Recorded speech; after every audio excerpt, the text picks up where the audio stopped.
Guys, so ayan po, welcome back to my channel. So, kumusta naman kayo guys? Okay, so ayan guys, maraming salamat po sa walang sawang pagsubaybay sa ating daily love reading. And kung ikaw ay bago pa lang sa ating channel, so ayan guys, mag-subscribe na po kayo. And i-click mo na rin yung ating notification bell para lagi po kayo guys updated sa ating mga bagong upload. Okay, so ayan guys, pwede nyo rin pong panoorin yung mga dati nating video kasi yan naman po ay timeless, okay? So, sa mga nais naman magpa-private reading, ay iwan ko na lang po yung link sa atin pong description box below. Or pwede nyo ako guys i-message, Jade Tarot. Okay, yan po yung aking Facebook. Okay, so ayan guys, titingnan natin, kanino ba yung love reading yung masasagap natin ngayong araw. Okay, so mag-cleanse muna tayo guys. Okay, tumunog na siya.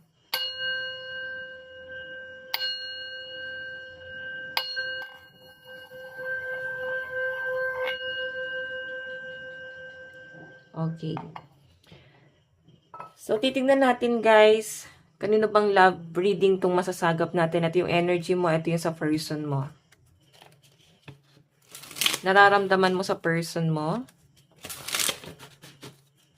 Nararamdaman mo sa person mo. Nararamdaman mo. Spirit guide, ano po yung nararamdaman sa person niya? Ano ang nararamdaman mo kay person? Ano ang nararamdaman mo sa person mo ngayon? Oops. Okay, may mga nagagalit. Feeling ko may mga galit dito. Okay, mainit ang ulo. Okay, tignan natin ito yung nararamdaman mo sa person mo. So guys, kung nainip po kayo sa ating pag-shuffle, pwede nyo na po guys i-skip yung ating pag-shuffle. Ayan, diretso na po kayo sa ating reading. Okay, nararamdaman ng person mo sa'yo. Nararamdaman ng person mo sa'yo. Ano ang nararamdaman ni person mo sa'yo? Nararamdaman ng person mo sa'yo. Ayan guys, pasensya na po sa mga sasakyan na mga dumadaan guys. No? Okay, napapasok na sa trabaho ngayong araw. Okay. Nararamdaman ni person mo sa'yo ngayon. Okay.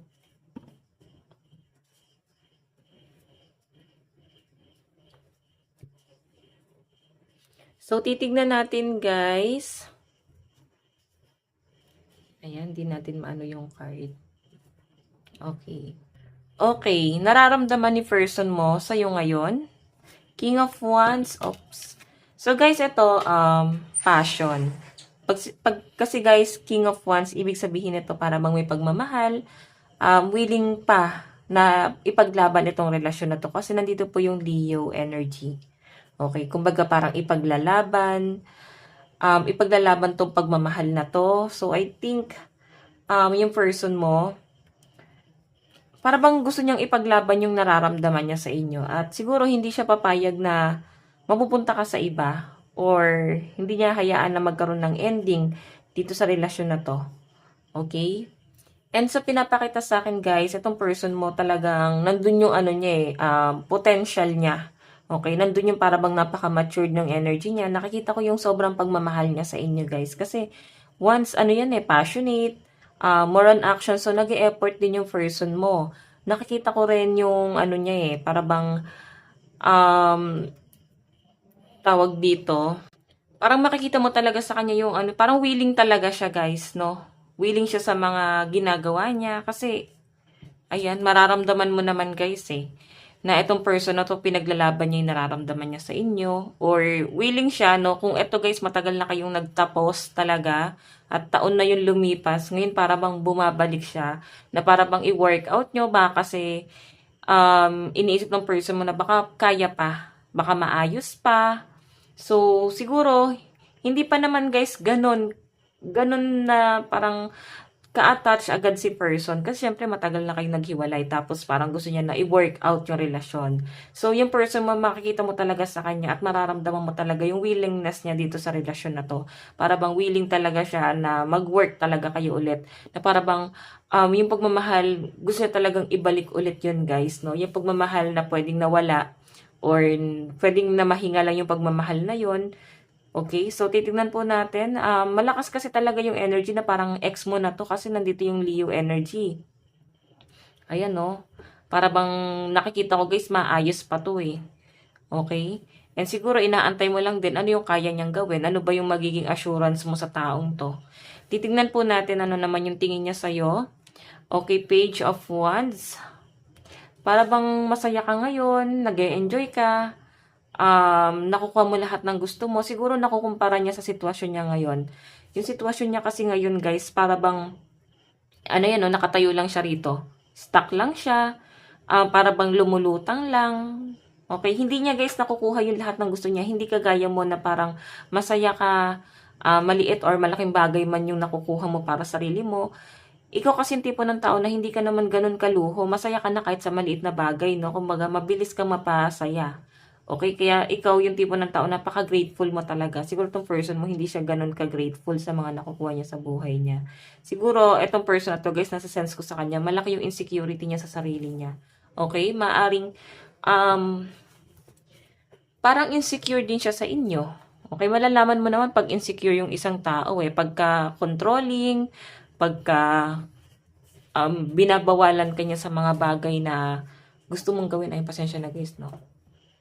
Pag ganyan, guys, yung person, mabig sabihin, insecure po yan sa sarili niya. Ayan, pasensya na. Insecure yan sa sarili niya. Kasi yung bagay na gusto niya makuha, hindi niya, guys, nakukuha. Maaaring may frustration din kasi siya sa sarili niya. Okay? So, titignan natin, guys, ano naman yung magiging action niya rito. Kasi yung tingin niya sa'yo, masaya ka eh. Para bang nag-aalangan nga rin siya na guluhin ka rito. Gusto kanyang lapitan. Ngayon, siguro inaaral muna niya or tinitignan niya kung okay ka na ba or tatanggapin mo pa ba siya sa kabila ng kaligayahan na natatanggap mo ngayon sa sarili mo. Okay, so tignan po natin ano naman po yung action ni person. 7 of... Okay. Matapang pala tong person mo, guys. Medyo ano siya, guys. Papalang natin to. Wait lang po. Yusin ko lang. Ayan. Medyo matapang tong person mo na to, guys. Hindi siya magpapatalo. Mataas po yung pride. Mataas yung tingin niya sa sarili niya. 7 of Swords. Siguro ibabato mo sa kanya lahat ng mga pinagagawa niya sa inyo. Mga masasakit na ginawa niya sa inyo. Yun nga lang, pwedeng hindi ka rin naman, guys, talaga magpapatalo. And ganun din si person mo. Siguro para ba mag-aalangan ka na parang wala talagang pagbabago sa kanya. Ganun pa rin siya, no? Gusto niya lang sigurong bumalik kasi frustrated lang talaga siya sa buhay niya. Okay? Nakikita ko kasi sa kanya, guys, willing kasi siya na i-work out, no? Yung pagmamahal kasi, guys, hindi pa ganun, guys, katindi. Kumbaga, out of 10, parang 5%, no? Hindi pa sagad yung pagmamahal na nararamdaman niya sa inyo. Kung bibigyan mo siya ng chance, siguro yun yung gusto niyang bumawi. Okay, gusto niyang bumawi sa inyo or gusto niya na para bang bumalik din talaga yung pagmamahal niya sa inyo. Na para bang ikaw pa yung may utang na loob sa mga pinagagawa niya. So, tingnan natin, guys, ano naman po yung magiging action ng ginawa ni person. Meron tayong the Hierophant. Ayan, nag-iisip-isip siya, guys, eh. Natatawa na lang siya sa nangyayari sa buhay niya. Kasi ikaw, nakikita ko sa inyo, kahit na ganun yung ginawa sa inyo ng person mo, baka kasi friends pa rin kayo, or pwedeng tinatrato mo pa rin siya ng tama, hindi na ikaw laging galit sa kanya. Ganun po yung nakikita ko rito, no? Or parang, wala, napatawad mo na siya, lalo na matagal na nangyari. Okay? Yung iba sa inyo, guys, pwedeng kailan lang to, no? Okay, kailan lang tong pag-aaway na to? Pwedeng ganyan. Pwedeng months pa lang. Okay? And babalik sa inyo, itong taong to. Tignan natin, guys, yung bottom of the deck ni person, no? 6 of Wands. Okay, babaero, lalakero pala tong person mo, eh. So, hindi kita masisisi, guys, no? Si person mo, pabalik-balik lang sa buhay mo, tapos hindi naman siya nagbabago. Ayan, no? 6 of Wands, 3 of Cups, mahilig siya sa kaligayahan, kasayahan. Gusto niya lang lagi siyang masaya. Medyo selfish, medyo narcissistic din tong energy ni person, guys, no? Sa nakikita ko rito. Ayun, sasakit ang ulo mo rito. So, pag-isipan mo mabuti kung babalikan mo pa siya. Okay? Ayan, mag-isip ka mabuti kasi itong person na to, siguro mahilig din siya sa sugal, mabisyo. Okay? So, malakas po ang energy ng fire sign, Aries, Leo, Sagittarius, sa side ni person, no? Aquarius, Gemini, Libra. Okay, meron din tayong water sign, Cancer, Pisces, and Scorpio. Tingnan natin guys sa side mo, ano naman ang nararamdaman mo kay person. Ace of Swords. Actually, napakadami mo nang nare-realize ngayon. Ang bundok kasi guys, para bang struggle, paghihirap, regret, tapos may mga clouds pa doon. Ito yung mga emosyon mo, no, na talagang nagpahirap sa inyo. Kumbaga, siguro pinahirapan ka nitong taong to. Ace of Swords kasi guys, realization. So, I think marami kang nare-realize, napapaisip ka talaga. Okay, ngayon. Okay, para bang moving forward na rin yung energy nyo guys eh. Kasi mas nagpo-focus ka ngayon sa career mo. Yung iba sa inyo guys, naiisip mo rin na magtrabaho or maghanap ng bagong trabaho. Yung iba sa inyo guys na walang trabaho, siguro iniisip mo na maghanap na ng trabaho. Para bang yun yung mas pinagtutuunan mo ng pansin ngayon. Yung stability mo talaga. Okay, so tignan po natin ano naman po yung, ito kasi guys nararamdaman mo sa person mo eh. Marami kang naiisip na para bang napagtutugma-tugma mo na napapaisip ka, ano yung nagustuhan mo sa taong to, bakit mo siya pinatulan. Ngayon mo nare-realize na para bang, nung unang dumating sa buhay mo, parang natanga ka na pinatulan mo pala siya. Kasi ngayon mo nakikita yung ugali niya eh. Okay, so tignan natin ano naman po yung tingin mo sa kanya. Ace of Wands pa rin. So, realization. Marami ka talagang nare-realize. Yung iba sa inyo, guys, iniisip-isip mo pa rin to. Pero yung pag-iisip na yun, guys, puro, ano na to, no? Pagiging practical na siya. Kung ano man yung mga naiisip mo sa person na to. Hindi na to yung parang iniisip mo siya dahil mahal mo pa siya. Hindi na po yun yung nakikita ko. Iniisip mo siya dahil marami ka nang nare-realize na pag tutugma-tugma mo yung mga sitwasyon na nagpakatanga ka talaga sa taong to, wala pa lang nangyari doon sa buong pagsasama nyo. Nag-suffer ka lang, puro ka sacrifice dito. Ikaw yung nagbigay ng nagbigay. Okay, so titignan natin guys, susublang natin to. Okay, ano naman yung magiging action mo dito sa connection yung dalawa? Ace of Cups. Actually, ayun, kagaya ng sabi ko kanina, yung tingin pa rin sa'yo ng person mo, no? Yung treat mo sa kanya is para bang normal pa rin, tinatrato mo pa rin siya ng tama kahit na ganito yung ginawa niya sa inyo. Kasi Ace of Cups, guys, fear pa rin yung nararamdaman mo. Nandun pa rin yung pagpapatawad, nandun pa rin yung pagmamahal.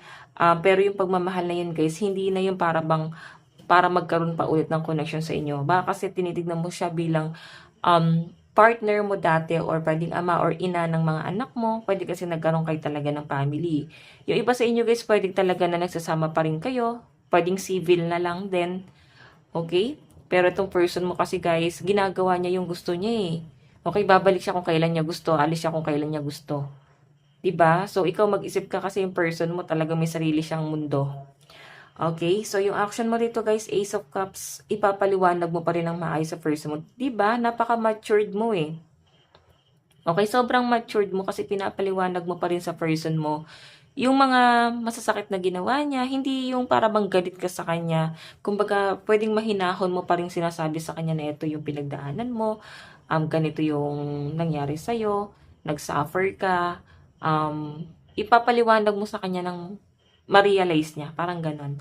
Okay, so titingnan po natin, medyo nagiging emotional ka talaga, so talagang wala kang ititira sa lahat ng naramdaman mo, ibabagsak mo lahat sa kanya yon. Okay, so tignan po natin guys, ano naman yung magiging outcome. O diba, high priestess, ibig sabihin guys, talagang napaka-matured na ng energy mo. Mas matalino ka na ngayon, hindi kagaya dati guys. Siguro ang tingin sa'yo kasi ng person mo is utu-utu eh. Ngayon, hindi ka na ganon. Hindi ka na yung parang bata. Hindi ka na yung parang isip bata dati nung nakilala ka niya. Ngayon, nakikita ko yung ang laki ng pagbabago mo as in. And maaring ramdam din ng person mo yung pagbabago mo.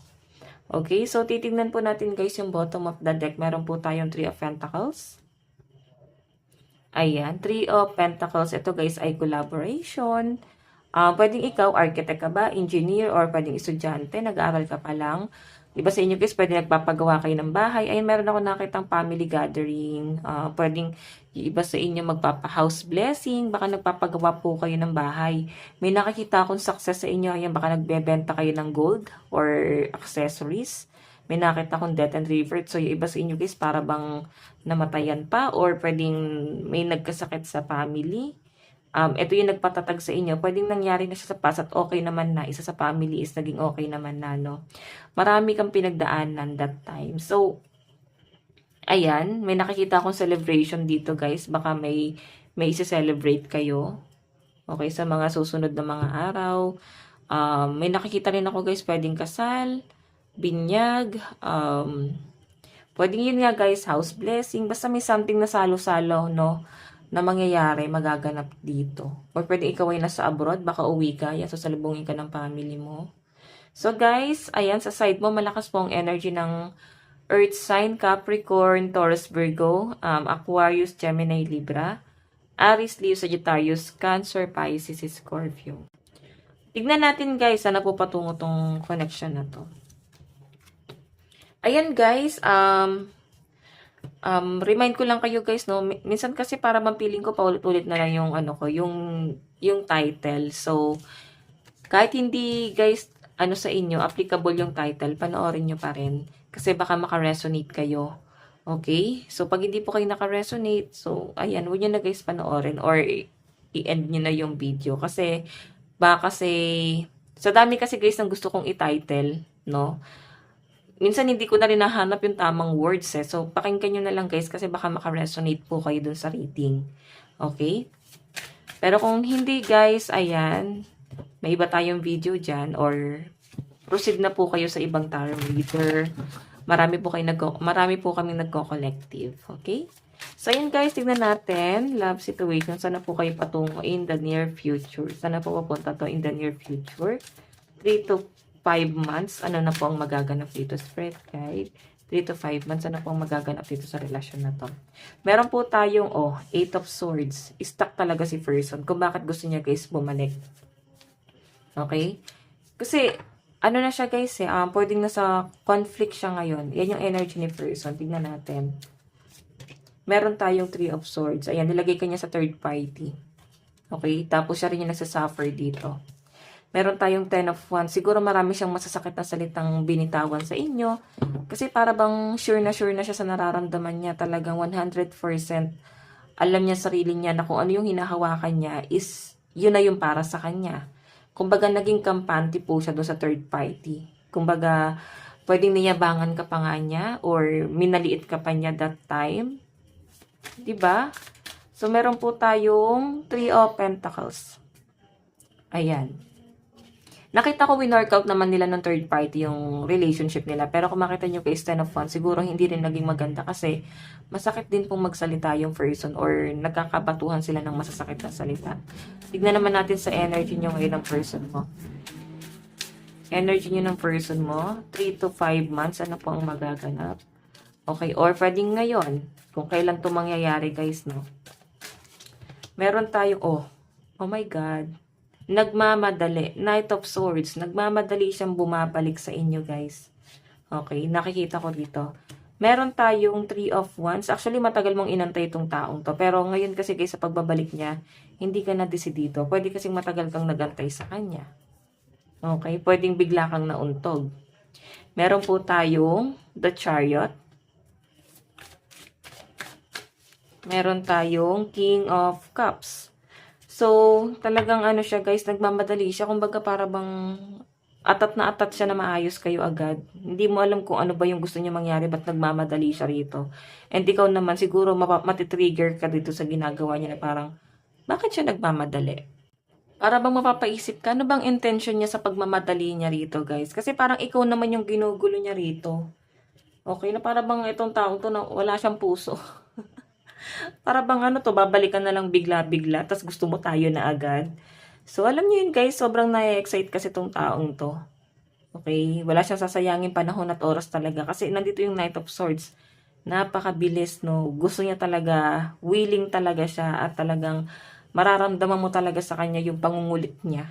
Okay, mararamdaman mo talaga sa kanya na bakit ngayon niya pa 'to ginagawa sa inyo. Kaya parang ikaw, nawawalan ka ng gana kasi hinabol mo rin siguro 'to eh. Okay, so yung malakas ang air sign sa person mo, no?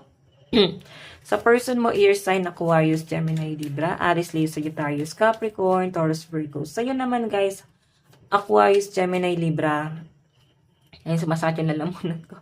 Aquarius, Gemini, Libra, Aries, Leo, Sagittarius, and Cancer, Pisces, Scorpio.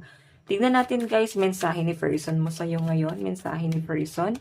Meron tayong I wish I had treated you better. Di ba sabi ko sa inyo kanina, si person mo, marami siyang sinabi sa inyo na para bang masasakit, parang niyabangan ka pa niya, pinagmalakihan ka pa niya, na para bang pinamukha niya sa inyo, na worth it yung pinalit niya sa inyo. Okay, na para bang wala siyang puso kasi ganun yung ginawa niya sa inyo.